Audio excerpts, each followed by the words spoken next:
Shalom, all praises to Yahweh, Ba'ashem Yahushua, Ba'ashem Harakah the one that said out the apostles, the great most on the rule well, and Shalom to the brothers doing like Syrian truth. Just want to, kind of go over a few scriptures, going into really the new normal and how it's, a lot of people in the world, they're still trying to hold on to some kind of understanding or hope, really, of things to go back to how they were prior, essentially for that norm to return, where they didn't really have to think about anything or engage themselves too hard in their mind. But then with it's become evident in these times now, like that with the new normal has already been enacted upon, and really it's in the midst. And that's kind of, people are going to hold on to everything kind of, everything's going to be all right kind of spirit until the end. Starting this, Matthew 24:38, it says, for as in the days, start from 37, but as the days of Noah were, so shall also the coming of the Son of Man be. For as in the days that were before the flood, they were eating and drinking, marrying and giving in marriage, until the day that Noah entered into the ark, and knew not until the flood came and took them all away. So yeah, as in the days of Noah were, they'll basically continue with life as it was, and not even just, living life. It was also enjoying themselves,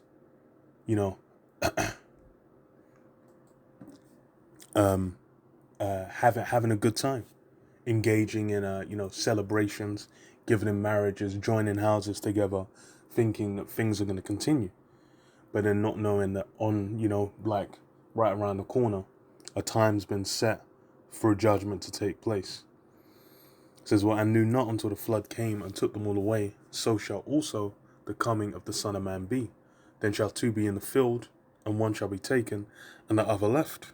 Two women shall be grinding at the mill, one shall be taken, and the other left. Yeah, so it'll be to the point where, two people will be looking at each other's face, and then one of them just get taken the fuck out, and the other one survive. And that's the rawness of what people really aren't aware of how real it can get out here. And it's because why they're even in the midst of things happening, because and really it's because Esau offers what is viewed as a solution, which is take this mark, or take this mark, or get that jump shot or whatever, and then that's meant to be the solution. But they're gonna find it's not such, that doesn't really apply, especially in longer term. Because why? It's for a little period, for a little season that'll run, but then it's basically there's a cap, there's a stopper that's been put on it. Sirach 3:24, it says, for many are deceived by their own vain opinion, and an evil suspicion have overthrown their judgment. So yeah, really deceived by their own vain opinion, because why? They're looking at things as, this, they've justified it in their own mind. They've seen like, no, well, there's no reason it wouldn't. They might look at like the past, like however many weeks, months, years, and think, oh, well, since everything's kind of run so far, there's no reason for it to not continue to run. But what's the reality of it?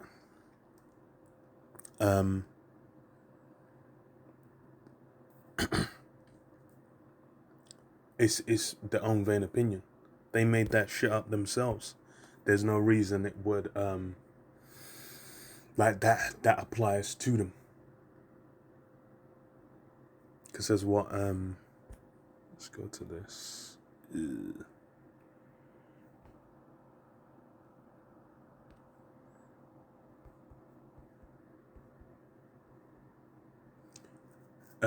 First John 2:15 says, love not the world, neither the things that are in the world. If any man love the world, the love of the Father is not in him. For all that is in the world, the lust of the flesh, the lust of the eyes, and the pride of life is not of the Father, but is of the world. And yeah, that's a key aspect of being this truth, being this word. Love not the world. Because why? All aspects and, things you interact with out in this world, it's what do you call it? It's basically of the world. It's like, obviously you got to eat, you got to have a roof over your house. You got to be able to sustain yourself. But then also, it's a matter of what do you call it? It's you get engrossed in it, then you get caught up in that pride of life spirit, and that's what most people in the world are in. That's really what they're putting their faith in, trying to continue to have their days. Because why? They're thinking about the pride of life. They're like, oh, well, I need to go and travel here, or I want to celebrate this. That someone's 30th or someone's 25th. I want to be able to enjoy. I've got to progress in my job, in my career. I want to spend I want to try and help out XYZ. But then you don't realize, you're not aware that those it's all vanity, man. Because there's you think back, it's like back in ancient Rome, there were all kinds of people desiring those things. Then what happened? That place got put on smash. It got taken down. It got taken over. And then all the desires of the people in there, that didn't matter when it came to the time of judgment. Same for the Romans. Same for the Medo-Persians. The Babylonians. Everyone had their own prideful thoughts, desires, and things they'll looking to pursue. And then what? It came to naught. It says what? But is of the world, and the world passeth away, and the lust thereof. But he that doeth the will of the Most High abideth forever. And yet the world passeth away. They had their little era, they had their little time where it seemed like the would never end. What do they say about the British Empire? The empire in which the sun doesn't set. They really had that pride where it was like, yo, this thing's so established. Who can even dream of this thing's so established? Who can even dream of coming against it?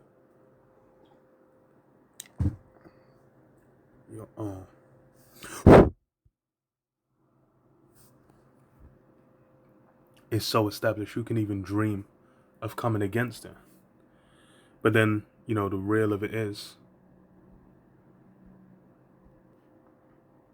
yeah, who can even dream of coming against it? But the real of it is you're being suffered. You're being endured to exist for a period of time. Till what? Till the Lord basically says, like, okay, now it's time to pass through to it, to the next thing. And then you can go into Daniel 7, Daniel 2 to kind of go and see what, the latter end of these things is going to be. If I read this, Daniel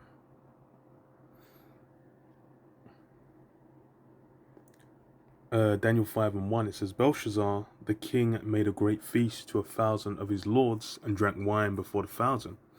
Belshazzar, while he tasted the wine, commanded to bring the golden and silver vessels which his father Nebuchadnezzar had taken out of the temple which was in Jerusalem, that the king and his princes, his wives and his concubines might drink therein. Then they brought the golden vessels that were taken out of the temple of the house of the Most High, which was at Jerusalem. And the king and his princes, his wives and his concubines drank in them.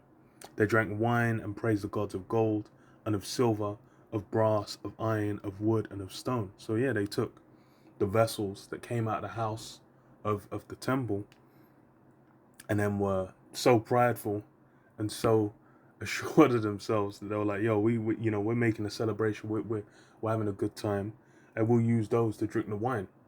And then they're praising, pagan, wood and stone deities in the midst of whilst they're doing that, which having a laugh.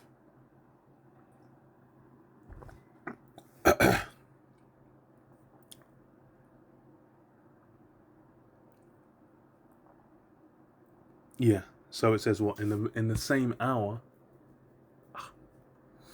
came forth fingers of a man's hand and wrote over upon the candlestick upon the plaster of the wall of the king's palace, and the king saw the part of the hand that wrote. Then the king's countenance was changed, and his thoughts troubled him, so that the joints of his loins were loosed, and his knees smote one against another. The king cried aloud to bring in the astrologers, the Chaldeans, and the soothsayers. And the king spake and said to the wise men of Babylon, Whosoever shall read this writing, and show me the interpretation thereof, shall be clothed with scarlet, and have a chain of gold about his neck, and shall be the third ruler in the kingdom. So it was a supreme reward essentially put there. It's like being made, I don't even know, like Secretary of State or something to that effect, in like modern America or something, because you have like the president, the vice president, and then like different appointed roles. And I think Secretary of State is kind of like in charge of all domestic affairs, something to that effect. So with that in set as a reward, obviously people are going to be doing the utmost to get. But then what happened? Then came in all the king's wise men, but they could not read the writing, nor make known to the king the interpretation thereof. Then was King Belshazzar greatly troubled, and his countenance was changed in him, and his lords were astonished. Yeah. So they were bugged out, because why? Writing had come on the wall, and there was no one that could interpret it. He didn't, and it was obviously bugged because it's why. It's like, that's a legendary omen, to where it's like, you're feasting, everything's on the up and up. Then the writing appears, and you're just like, damn, like what does it even mean? But then what, you skip down. So verse 22, it says, and thou, his son, O Belshazzar, hast not humbled thine heart, though thou knewest all this, but hast lifted up thyself, because above it was talking about, Nebuchadnezzar getting humbled. And, the lack of humility, that's what always happens to these guys that get in the rule. What was it? Not Heliodorus, I think it was. In what was it? Heliodorus had to get humbled as well. Because I think he got, what was it? Yeah, he got jacked up. Yeah, he got jacked up. Yeah, he had to get jacked up. That had to go down. Heliodorus getting destroyed. But what was it? That's something that always happens, especially when, they have Jake in subjection. Then you have these nations where they get very prideful. They think like, yo, we're on top of the world. We've got everything in our hands. Who can even come against us?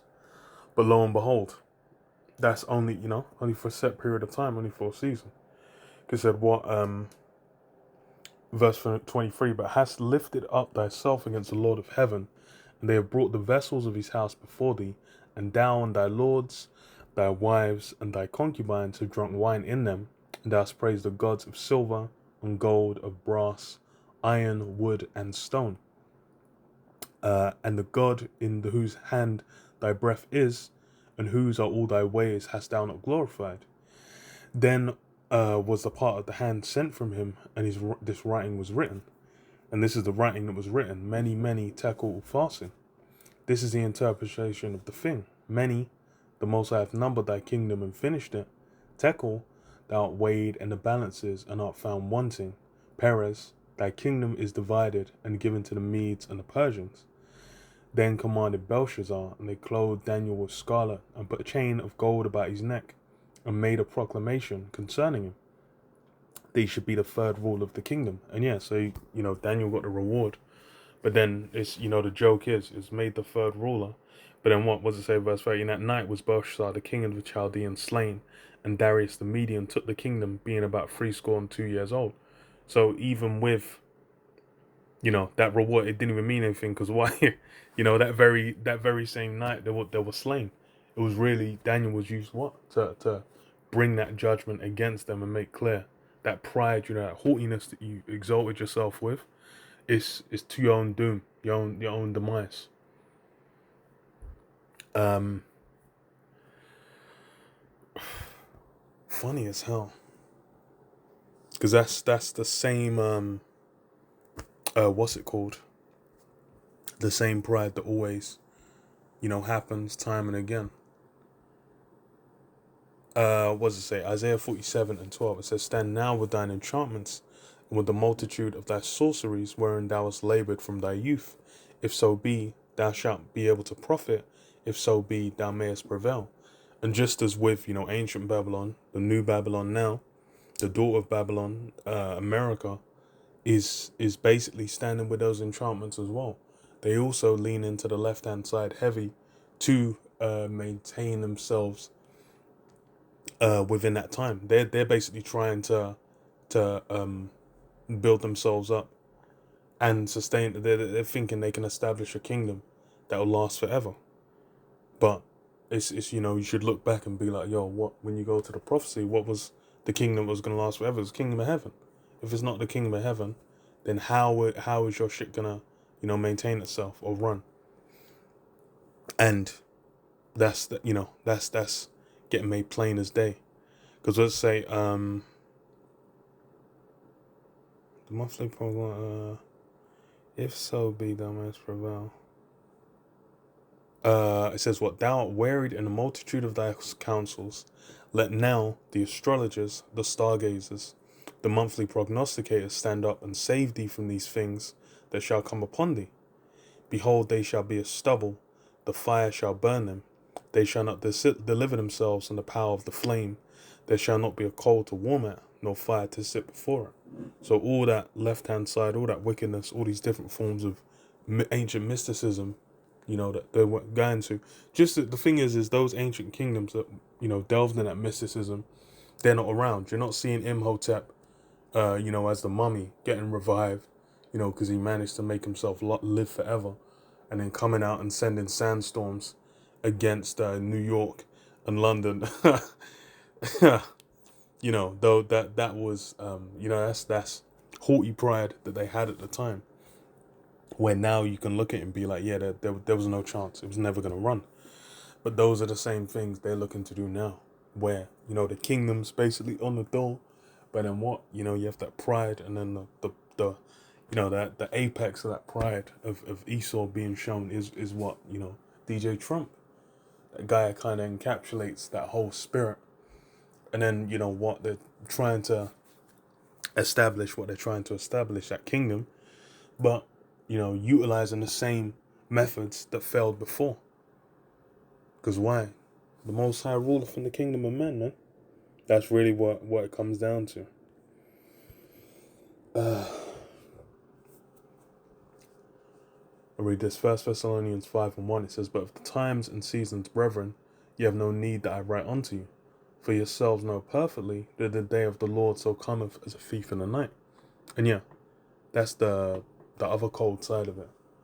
As far as for us, it's, we don't even need a notification. It's become plain and clear that what? The day of the Lord cometh as a thief in the night.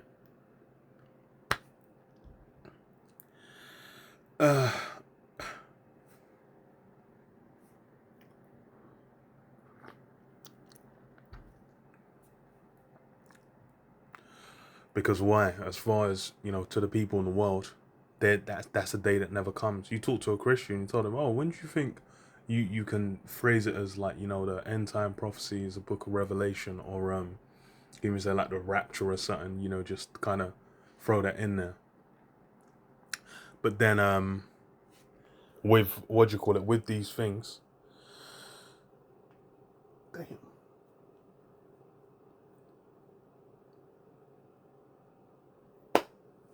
But then yeah,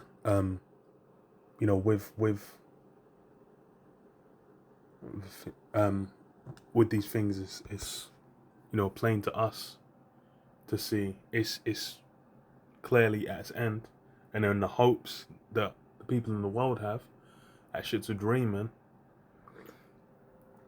The same dream everyone had before, and it's going to be found wanting. Because why? Unless Yahweh Shem Kadash is maintaining you and sustaining you, it's a wrap. It's not going to run, man. Because what does it say? For when they shall say peace and safety, then sudden destruction cometh upon them, as travail upon a woman with child, and they shall not escape. But ye, brethren, are not in darkness, that that day should overtake you as a thief. Ye are all the children of the light and the children of the day. We are not of the night nor of darkness. And yeah, that's the key difference. The reason you're going to have people partying and enjoying themselves and trying to have that normal up until the end is because why? They have darkness, man. They're in that Isaiah 60 gross darkness where they don't understand, what things are. They think, in 30 years, we're going to be colonizing, he said, yeah, we'll be colonizing Mars, be able to go live over there, get a big ass. These men have dreams. Just funny. Therefore, let us not sleep as do others, but let us watch and be sober. And yeah, that's why we're always getting into the news, getting into prophecy. Because why? Watch and be sober. To basically see what's coming to pass. Because what does it say? And they that be drunken are drunken in the night. But last who of the day be sober, putting on the breastplate of faith and love, and for a helmet the hope of salvation. For the Most High have not appointed us to wrath, but to obtain salvation by our Lord Yahweh Shai HaMashiach. And yeah, the ones who've been appointed is what? Those are the elect. They're the ones who'll make it through and then receive the kingdom, man, receive that reward. But yeah, I'll leave you there. Shalom. Shalom.